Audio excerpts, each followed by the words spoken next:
But I think I'm supposed to be there. We do. So, Yeah. will we do that?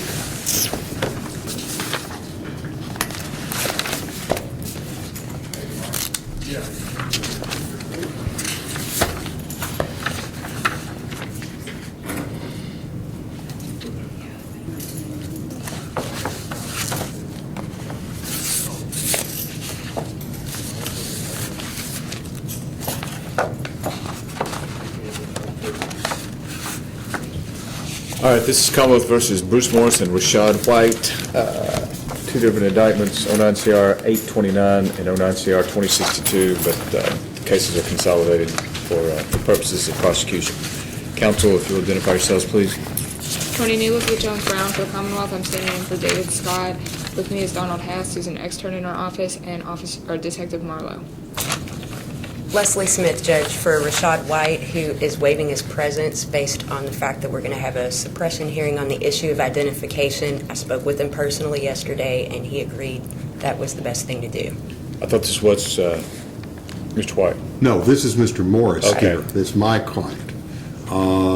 We don't have, there's not an identification issue. Mr. Morris was not present when the alleged victim saw whoever it is he saw who is alleged to be Ms. Smith's client. My client had already come and gone, but we're here for a pretrial also in his case, Right. so that's my purpose for being here. All right, no, I was going to accept that from Mr. White and put him back into the hold. Is he even up? Do you want to chat with him I later? indicated we didn't even need him brought up, Judge. Okay. We've covered Was he not everything we brought needed to discuss. Floor, she said she does not need it. Right. That's correct. I mean, Commonwealth, I'll accept that. Okay. All right, and Ms. Shedd, was it your intent to watch and listen in the Yes. suppression hearing? Right, Okay. it's not my motion, I don't have any real issues, so I don't intend to ask any questions, but I thought I should be here, and I'm here for the purpose of a pretrial also. I agree. We'll do that second. All right. You ready to go forward on the suppression issue? Yes, but Your Honor, I don't have a copy of the suppression motion. You can review the file copy if you like. Thank you. oh. I was going to let you see mine if you want to. Yeah. Thank you.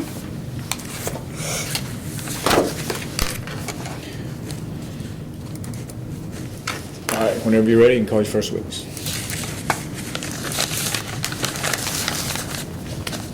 I suppose I should start by moving for separation of witnesses. I don't know if that's relevant or not. I have Allie Walker under subpoena Always relevant, and I'll and do grant not that. know if he's present, but if he is, then I would just move for separation. I agree, and I'll grant that. I don't know, there's two people in the gallery. I don't know if they're related to this or not. Your Honor, he's outside waiting. Okay, He who? The Mr. victim, Walker. Allie Walker. okay. So he's already outside and knows to be out there. All right. Whenever you're ready. Your Honor, the Commonwealth calls Detective Marlowe.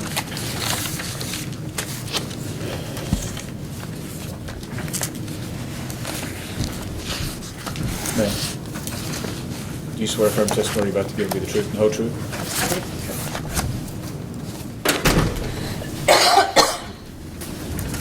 Please state your name. Detective Crystal Marlowe, Where are you employed? Louisville Metro Police Department, 4th Division. How long have you been employed with the police department? 14 years, How long have you been a detective? 3 years, And how long have you been with the 4th Division? 3 years.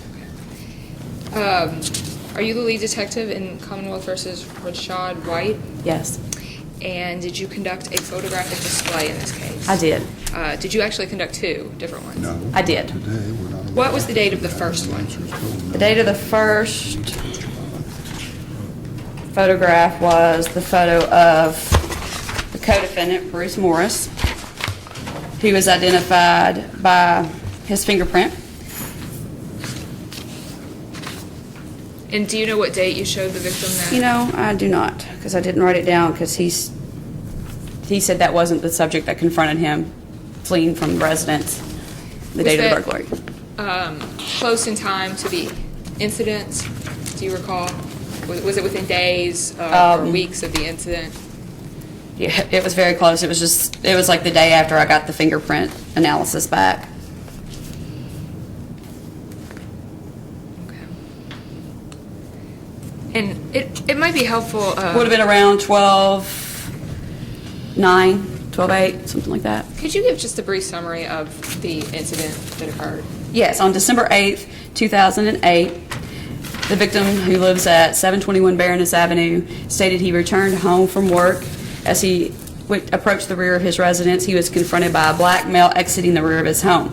He asked the subject what he was doing on his property. The subject pulled out a black revolver and pointed it at him. He had a plastic pail in his hands that contained Mr. Walker's PlayStation, a digital camera, and some games. He dropped the pail and fled. So you showed him the first photo pack. Did he identify anybody on the No, photo pack? he said that was not the subject that confronted him in the rear of his house. And did you get the suspect in the photo pack from the fingerprint results? Yes. The first photo pack, yes. Did you show a second? Oh, I thought it was off, sorry. Just hit the brown button. Sorry. The round one. It should have been turned off. Did you show a second I photographic did. display? I in this showed a case? photo pack, an additional photo pack on January 21st, 2009 at 19:30 hours. Where were you when you showed this? I was at 721 Baroness Avenue, the location of the break-in and the residence of Allie Walker. And did you show it to Mr. Walker? Yes. How many photographs were displayed? It was a photo pack containing 6 black and white photos. How were they selected? They were generated by JCYC. What is that? It is the Juvenile Corrections Center. Okay. What was Mr. Walker told before viewing the photographs? That I had several additional photos for him to look at, and there was possibly someone in the photos, didn't know for sure, that I thought was possibly a suspect. May or may not be. Were the persons in the photos all similar in physical description? Yes. Did you or anyone else in your presence suggest to Mr. Walker which photograph to select? No. And were you with any other officers when No. you showed? Did he participate in a physical lineup prior to viewing the photographs? No. And did you show him any of the photographs individually beforehand? No. Did he select a photograph? Yes, photo number 2742. Okay. Whose photograph is that? Roddshaud White. Did he indicate that the person in that photograph was involved in the burglary? Yes, he said that he positively identified him as the subject who he witnessed exiting the rear of his house who pulled a weapon on him. Okay. Did he select any other photographs besides that one? No. Okay. And Your Honor, may I approach the witness? You pull that up. Yeah.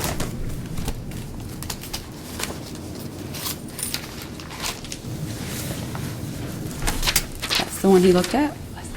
Okay, that's fine. Do you recognize this? Yes. Is that the photo pack you showed me? Yes. Your Honor, may I introduce this for purposes of this? Your Honor, if I may, I would really like to get a better quality copy than the one that I've got in Discovery. I know the pictures are black and white, but it's almost, I think the detective would agree, we were talking about it at one point, the copies just came out really bad in Discovery. Is that okay, or I can just refer to this, or?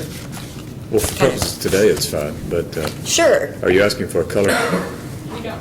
We don't have a color Right, copy, Your Honor. just running it through the copy machine is Was it probably fine, done in a but black and white it's, fashion, or was it done in color? Black and white. right. Why did you do the black and white? Because JCYC, that's the way they gave it to me. They said they didn't have funding for a colored copy machine and didn't give me one. I have no further questions. Counsel?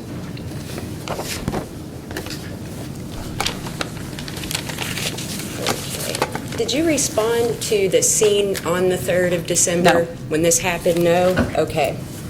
When's the first time you met Mr. Walker? On probably December 9th or 10th, right before I took the warrant out on Roddshaud White. But I'd spoken to him several times on the phone. Right before you took the warrant out on Roddshaud White? Bruce Morris, I'm Or- sorry. Okay. And so I guess you had to figure out what description was given then the day that this crime occurred, right? Yes. And how did you go about determining what description was given? Originally, Officer Nicholas responded to the location, and he gave a description, which was listed on the report. And so, once I receive the reports, I always call the victims back and get my own description. It's usually a little more detailed. I don't know if he listed a description or not. I think it might be page. I don't think there was, it just says approximately 18, 5'10" to 6 foot tall, 160 pounds Okay. on the original report.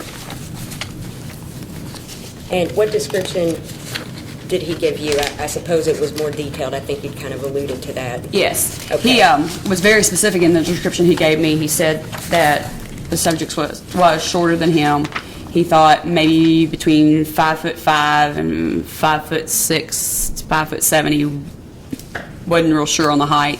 Said he was medium complexion, had a short, almost puffy fro, I think, or he described it as having like a longer fro. Said he had a very distinctively wide nose. Did he give an age or anything like that? Said he thought he would be a maximum of 18, but could have been as young as 13, 14. So a span of maybe, I'm horrible with math, a span of almost 5 years in terms of age, I guess, right?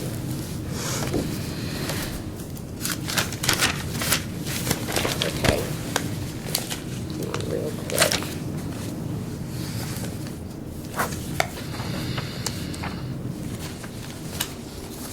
I know that when you investigated this for a while, so this identification was made about 7 weeks after the event, correct? Yes. And there was obviously pretty significant delay there. You were investigating throughout this time, right? It was in my active file, yes. Sure.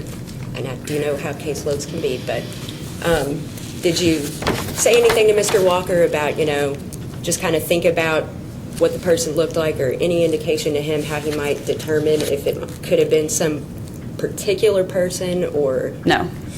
Okay. I actually did not speak to Mr. Walker from the time I showed him the photo pack of Bruce Morris up until I came across Mr. White on a completely separate, I backed up some midwatch officers on a subject that was a neighbor called, said he stole a bike.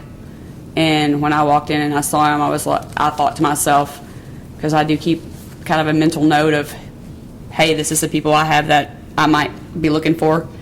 And when due to the hairstyle and the wide nose and the skin color, I thought, oh, this might be a possible suspect. So I contacted JCYC at that time, got the photo pack, and a couple days later when I got it, showed it to Mr. Walker. Okay, so, and I guess that kind of goes to the reason for this delay then. Why was it that it took 7 weeks before the ID was made by Mr. Walker? Because there was no additional suspects at that time. I passed it along to the beat officers, hey, anybody meeting this description that you're familiar with? Kept it in the back of my head. When I saw Mr. White, I was like, this is going to be dead on. Okay. And Monday morning, I think that may have been on a Friday or a weekend, I contacted JCYC and said, give me a photo pack. Okay, that would have been January the 15th of this year, I guess. So, approximately. It takes them, sometimes I get them in a couple days, and sometimes it takes them slightly longer. Okay, it was printed the 15th, right? If that's what it says on it, does it? Yeah. Yeah, And- January 5th, January 15th is when they printed it. Okay, and at that point, time was of the essence it had already been, about 6 weeks to figure out who this additional suspect might Approximately. be, right? And he made an ID 6 days later after the printing of the photo pack, Well, that is. just because they printed it doesn't mean that it's ready for me to pick up. I have to stop by periodically to make sure that it's been printed. They don't call you and say, hey, the photo pack's ready. Okay, It could have sat on their desk for 3 or 4 days. and you did testify in district court that you put a rush on this, didn't you? I asked them for it. Okay, daily, or? I asked the lady that took my little note if we could please make it in a hurry. Okay.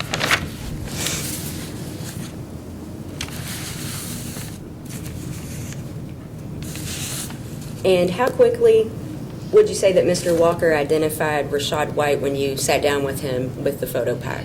Seconds. Seconds, okay.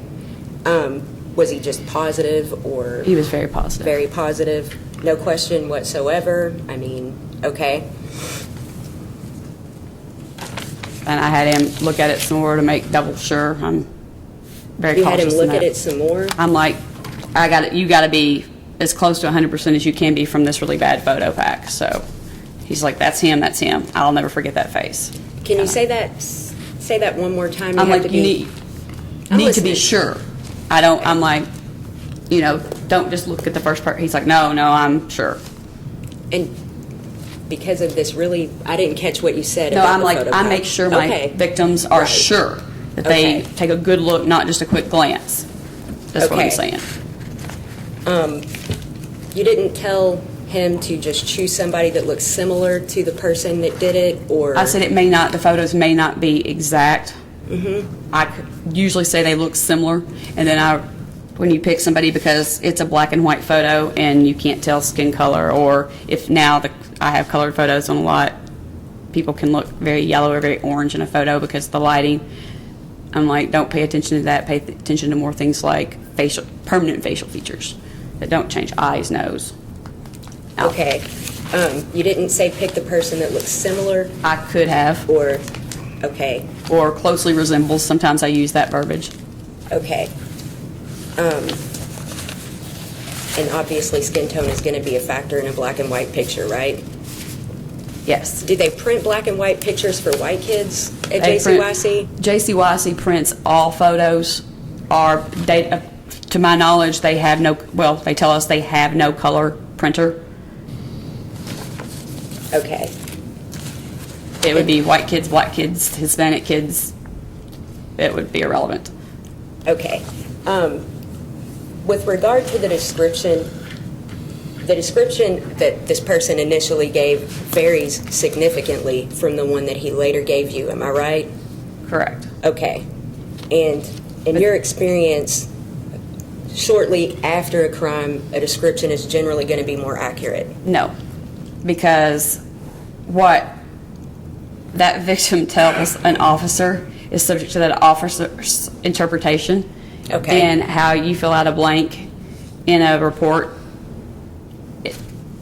My officers will usually put more emphasis on clothing versus things like pock marks on somebody's Okay. face. No clothing listed in this report, Correct. right? Correct. Okay. But in that case, it's general. Usually that's why I always interview my victims in very detailed about a description. And I pay very little attention to the original one, as that is what that officer interpreted my victim to have said. What And about it's- the 911 calls? I mean, do those shed some light, or, I mean, that's the person's own words, right? It is, but what I'd have, in this case, I didn't pull a 911 video or the recording. Okay. And So- when the dispatcher types it in, once again, it's subjective to what she types in or how she interpreted that. well, the audio would reveal exactly what Correct. the person said, right? Correct. Okay. And then sometimes people are like, oh, I was standing on a corner, or oh, he was standing on a corner, and I'm sorry, I didn't. like a curb, so they would appear taller or shorter than someone Okay. actually was. All right. So if the 911 description given by the person, not through another person, nothing like that, not typed up, but just what they're saying the person looked like right after this happened, that would be a pretty accurate description to go on, right? Like I said, once again, I would rather talk to my victim after the occurrence, because somebody gets a gun pulled on them. You're a little nervous, and I've found it to be more accurate hours or days later in descriptions. Okay. The standard operating procedures for LMPD don't seem to share that view, right? Would you agree with that much in terms of like a one-on-one identification scenario or something like that? No, I think pretty much everyone I know will agree that you go by what you get originally, because that's all you have. But then that's why we have follow-up investigations. Okay, so and let's just establish, what date was it that you got this new description from Mr. Walker? 2 or 3 days later. 2 or 3 days after the 3rd of December, so the 4th or, I told you I'm bad at math, 4th or 5th maybe of December, early December. Yes. You got the new description. Okay. And this explains the delay for the identification of my client, is that right? You got this new description early No, December, it had right? absolutely, the original description, the delay was because I had no suspects matching the description as soon as I made contact with Mr. Walker. Could have been I left messages, it could have been he wasn't home, it could have been that the report didn't come through the computer, because now everything's on a computer. I could have been off, there's a weekend, I mean, as soon as I made contact with my victim, the initial time, that's the first thing I ask. I need a better description. I need you to be more sure of the description that you give me. I ask very specific, very detailed questions. Okay, for example, Hairstyle, skin color, pock marks, distinguishing facial features, scars, okay, such as in this case was the longer fro and a very distinctive nose, okay. as I And- recall. And then several weeks go by, over a month or so goes by. I have no idea. You run across Mr. White somehow, through other officers, I guess, right? Yes, and he has been a suspect in other break-ins in the neighborhood, according to the complainant on that run. He broke Okay, into and his that was house. because you testified that was the reason for the delay when we were in juvenile court, right? Nothing to do with the description or anything No, like I have, having- no, it's, the delay has nothing to do with the description. I have mental note in my head of who I'm looking for. When I meet somebody that resembles my mental note of that, I'm automatically going to say, hey, this might be a suspect in this, this, and this. Okay. So I'm going to try to go pull a photo pack now that I have a name. Okay. But you testified that other officers told you about this kid, right? I actually backed officers up on a run totally non-related to this break-in. Okay. So let's just be clear then. This pretty lengthy delay, I think you'd agree, pretty lengthy delay for an ID. Is that right? I mean, 90% of my IDs are pretty lengthy. okay. First of all, a couple days after this incident happens, you get a completely different description from the victim, right? Well, I wouldn't say it's completely different. It deviates by 4 to 5, possibly 6 inches in terms of height. Would that be a fair statement? Yes, but you also got to take that officer. We normally, sometimes they It's teach us different. not to put like 5'7". Nobody can guess somebody's exact height. Right, but You would put but you'd 5'4" to agree that 5'8". The height's different, right? It's pretty different. On the original report, yes. Okay. But once again, you've got to subject that to Officer Nichols' It's different, right? representation. It's different. It is different. Okay. And then over a month goes by and you find yourself present and see my client and decide, I bet there's something there. Is that? That he was a possible suspect. Okay. Worth my time of putting him in a photo pack. Okay. A grand juror asked you why you knew to put him in a photo pack, didn't they?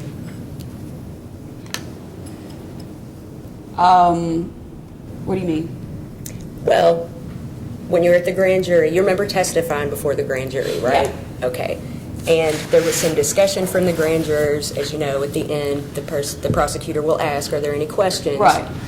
Do you recall that the questions came around to, how did you know this person, they were confused as to how my client became a suspect in the case at all? Right. Does that ring? Right. Okay. And I attempted to explain to them that his description, what I saw resembled the description that Mr. Walker had relayed to me. It wasn't that a little birdie told you my client was committing burglaries in the area? Had nothing to do with, Is that what your answer was? did I tell them that he had that I was informed that he had, and I have others besides other officers, that other kids. Did you tell them that it was because a little birdie told you that my client had been committing burglaries in the area? Yes. And is that all you told them? I don't remember my exact wordage. I can refresh your memory if you'd like me to do that. Well, what's the relevance of that? This is a suppression hearing on the It identification. goes to the credibility of the witness and the validity of the ID, Judge. The basis for my client showing up in the photo She pack is just agreed with you that significant. that could be accurate, so. I'm sorry? She just agreed with you that her comment could be accurate. Okay. She couldn't recall whether that was all that she had said. That's why I was, okay.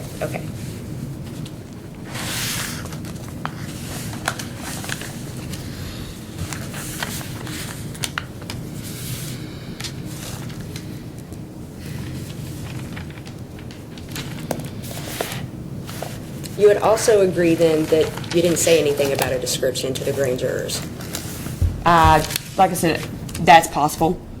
Okay. I thought I made that, if I didn't, I thought I made that very clear in my original testimony, that I put him in the photo pack due to the fact that I thought that he made a viable suspect when I saw him. If I didn't, it was because I thought I made that clear. Okay, and I know that you had attempted to see if Mr. Walker would recognize Mr. Morris as having been the person that he confronted at his house, right? Yes. Okay, this was done via, how did that proceed? Just briefly, I'm It not was just trying a to get it was into just a it. simple adult photo pack. Okay, it wasn't just one picture No. of Mr. Morris? No. And that wasn't your testimony in district court? I said it was a photo. I did, because there was no identification made. It was irrelevant as to what the photo looked like. And his description of the person who pointed a gun at him, I knew when I showed him that photo pack of Mr. Morris that he was not a viable suspect. I just had to rule him out. And when I went, I wanted to make sure he did not know Mr. Morris from the neighborhood, and maybe he'd come over and worked on a TV, been the cable guy, a friend who come over and played video games, whatever. He knew under a nickname. I needed to make sure Mr. Morris had no viable reason for being in that residence. Did you show him a photo pack or an individual picture? It was a photo pack. Okay, photo pack first and individual picture later, or, It was a photo pack. okay. And we discussed he has no viable reason to be in your house.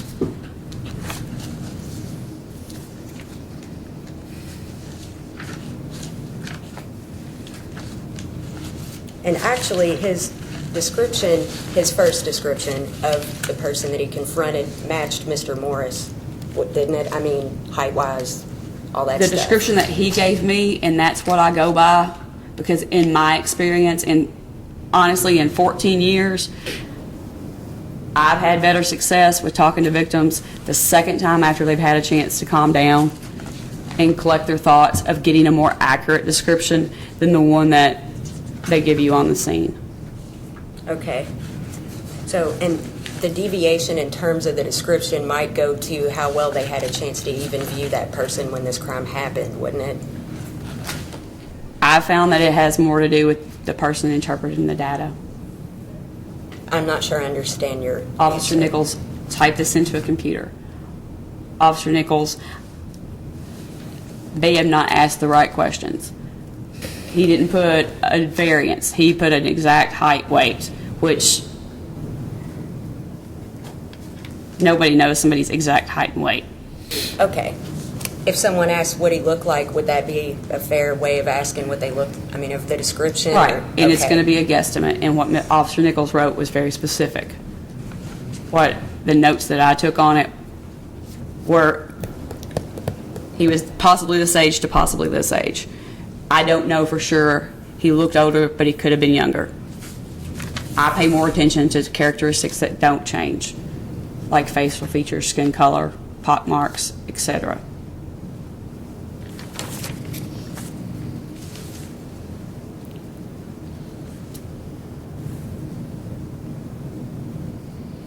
Okay, hang on just one second. When you go about, let me just back up a little bit. You would agree that you had made assumptions about where the person may have lived in terms of proximity to this residence, right, from the beginning? Is that a fair statement? Yes, Okay, and why did you make those assumptions from the beginning? because according to my victim, there was property stacked by the door, Okay. which would indicate to me that if you can't carry it all in one load, you stack it up because you're going to come back. Okay, you might load a truck that way, right? I mean,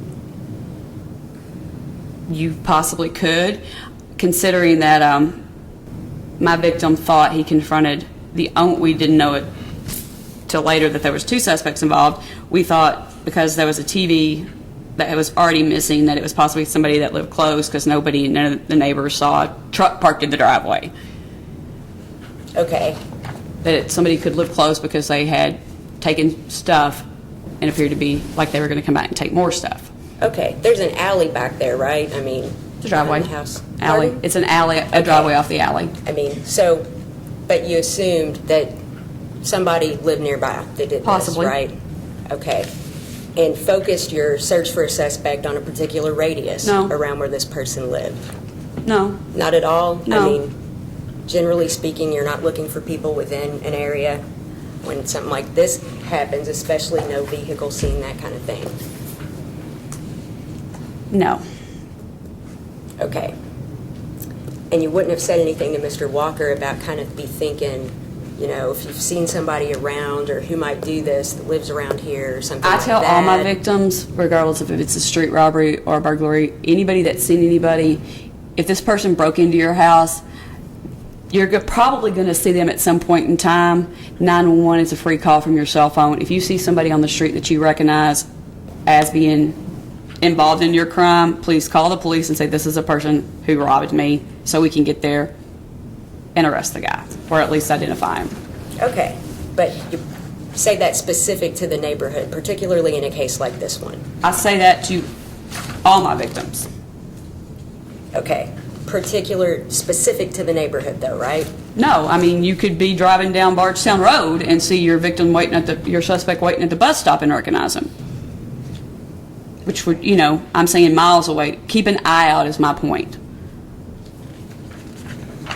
And so for, I guess, over a month, Mr. Walker would have been doing that, right? Just kind of keeping an eye out. Objection. I mean, If she knows. He never called me, never said he recognized anybody. Quite honestly, he says he pretty much stays to himself in that neighborhood. Doesn't really get out a lot, works. I think he said he was working a whole lot at the time. okay. So he wasn't looking around for anybody, like wasn't keeping. I didn't take it that he did, no. Okay, because if he was, my client lives like 5 houses down, right? Right. On the other side of the street, but you'd agree the houses are pretty close together on that street. Yeah, 5 or 6 houses down. Okay. And just to be clear, Mr. Walker indicated to you he'd never seen this person before in his life, right? Correct. Okay. Any idea how long they lived by one another, anything like that? No, but once again, Mr. Walker has indicated to me that he doesn't know like his immediate neighbors, and I don't think it's relevant as to he doesn't like his neighbors because he feels that they. You don't know how long they've lived near each other? Right, no, I didn't Is that the ask. answer? Okay. He said he didn't know many of his neighbors, didn't really hang out in the neighborhood, so he wouldn't have. I had no cause to believe that he knew Mr. White previously or had ever encountered him. Okay.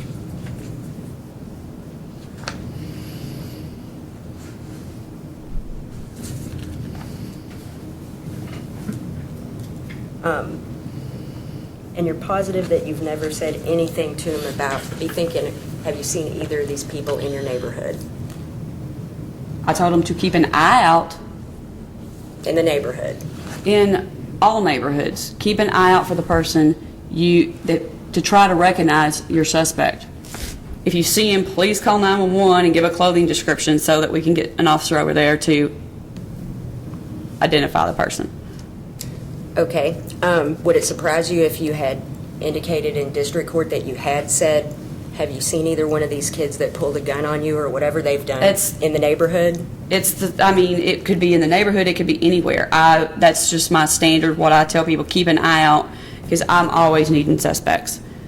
But To solve you'd agree that crimes. you did say in the neighborhood and no more generally than that when you were in juvenile court on this case, is that Okay, it could have right? been in the neighborhood, but to me, the neighborhood, it would be my whole beat, which would be from Broadway all the way to Eastern Parkway. Okay, When I say neighborhood, I don't Okay. mean your street. I mean your whole area. But I don't really think if I said neighborhood or street that would be relevant in any form or fashion. but you said it to him, or at least you said it, right?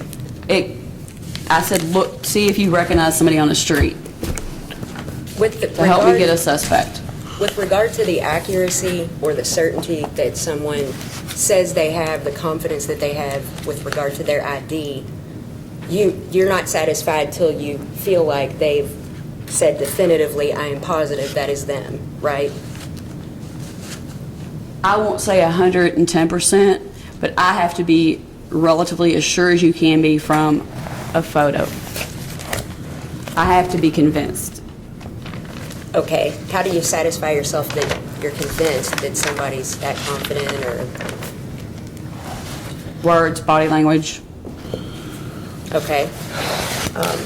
And that's something, if, you're going to have to ask Mr. Walker. I mean, he's here, you can ask him if you're not satisfied with my testimony about it. I was convinced that he was very, very sure. Okay, you've had other situations where people weren't as sure though, right? Every case is different. And then taking charges out on those individuals that were identified? I have had cases where I feel that somebody is much quicker.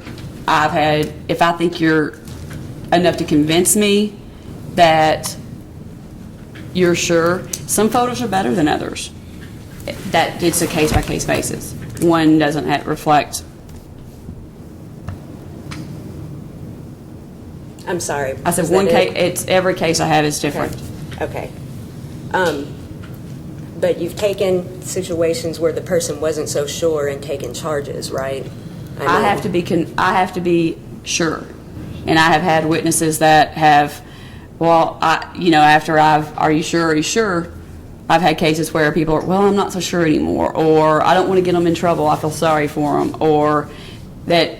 Or maybe the miscommunication when we were showing them to them or something like that. No, Okay. not. I've had people that have changed their mind after they viewed photos. Okay.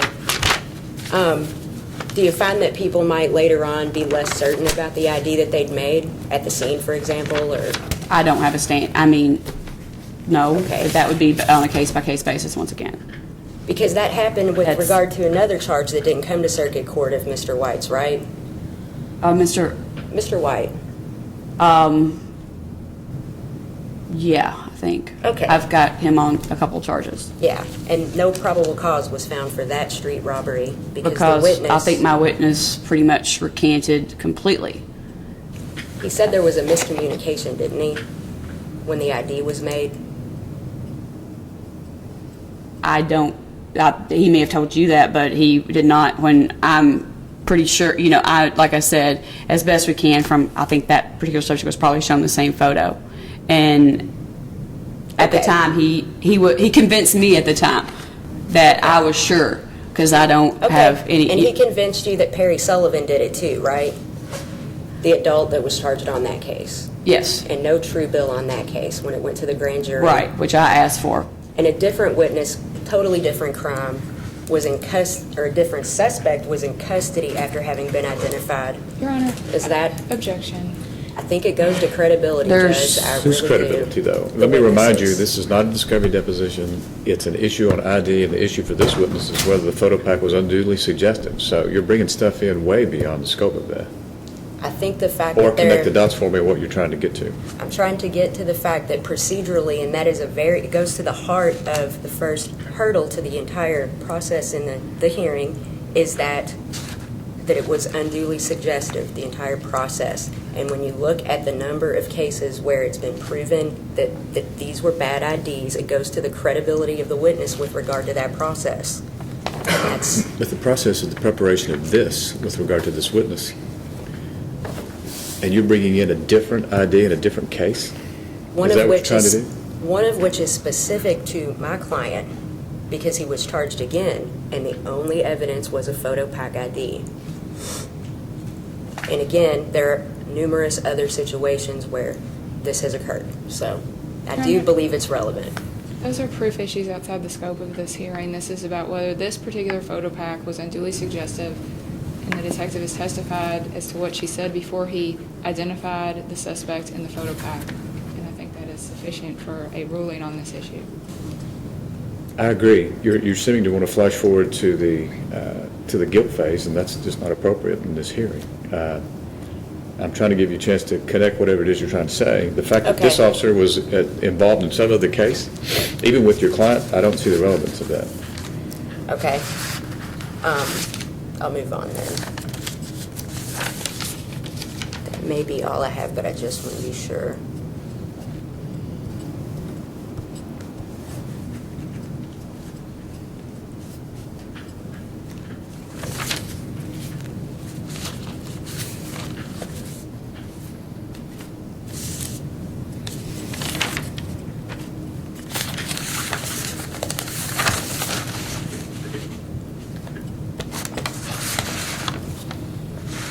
I think that is all that I have, Judge.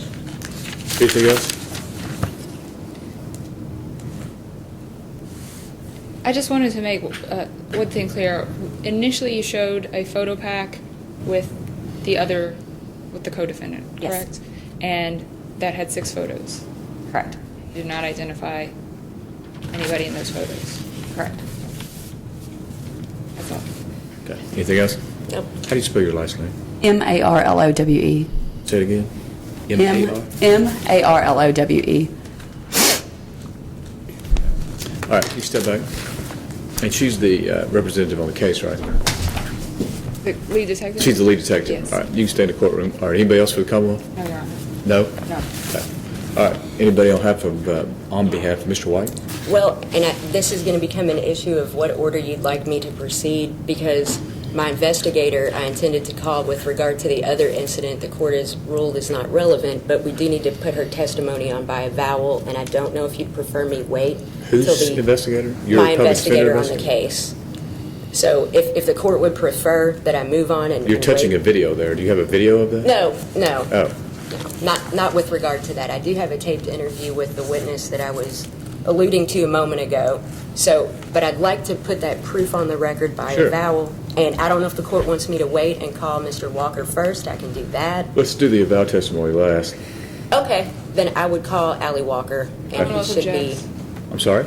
Both objects To the victim? to the victim. Because Well, it's limited to just what he was shown, how it happened, where it happened, when and why. Well, and the bigger factors with regard to the crime and time to view, things like that. But, Your Honor, the Duress. bigger factors don't come in unless you find that the photo pack was unduly suggestive. That's the second prong, which is not reached unless the first prong fails. I think that if the court considers the other evidence that I've mentioned, along with the sheer scope and span of time that occurred here when the detective had a brand new, completely different description a couple of days after this happened, and then happens upon my client that lives 5 houses down from this guy after saying, look out for people in the neighborhood, and he's 5 houses down, there is some undue suggestiveness going on. I don't know how that can be avoided in this situation. And, whether it was intentional or not, bad misconduct is not part of the analysis. This is an issue of whether it might not have been a good idea to say that to him. And then 5-6 weeks later, oh, wait, look. And he's been looking around all this time. It definitely goes to the suggestiveness of the entire process, which is why I'm trying to explore the entire process. This was a long time before this ID was made. Your Honor, there's no point in having a 2-pronged test if you consider the whole thing together. It would just be a 1-pronged 2-part test. The issue is whether this confrontation with him looking at the photos was unduly suggestive. The extraneous issues are things that could go toward the jury's analysis of the defendant's guilt at trial, but not during this hearing. I would disagree and argue, Judge, the process with regard to identifying the people this guy thought burglarized his house started when this discussion took place. Keep an eye out in the neighborhood, which the detective doesn't deny she said that. She did. And from that point forward, an exploration of individuals, whoever they were, in the neighborhood went on. And that's the process from the beginning until the ID was made. Do you have a copy of Biggers? I'm sorry? Do you have a copy of Biggers? I don't believe I have a copy with me. I can probably pull one up relatively No, I quickly. can- I may have a copy with me, but it'll take me a second to find out. If you want me to, I can do that. I can Well, probably... I agree with the Commonwealth. If there's a two-pronged test, you got to get through the first hurdle first. And I don't agree with you about your suggestion about the nature of what happened. So let's take a short recess. Let me go read that and make an evaluation of the first prong, if any, and then I'll still give you leave to put on by Val, whatever it is you're talking about. So Okay, how long do you want us to 5 break minutes. for? Okay. Yeah. No. Your Honor, there's a case from the Commonwealth, Wilson versus Commonwealth, that also addresses this, because Hill versus Biggers is a Supreme Court case. It's 695 I was Southwest just 2nd. going to say, do you have a site, so I don't have to look it up. Tell me again. 695 Southwest 2nd, 854. And what's a bigger site, so I don't have to do a search first? Do you know? It will take me just 1 second. I think I can get it for you pretty quickly. And I know I have it right have here it with for me. What's the Kentucky case, Ms. Brown? Oh, I have. I've got it, Judge. Are you ready? Yep. It is 409 U.S. 188. And the Kentucky case is Moore? Wilson. Wilson.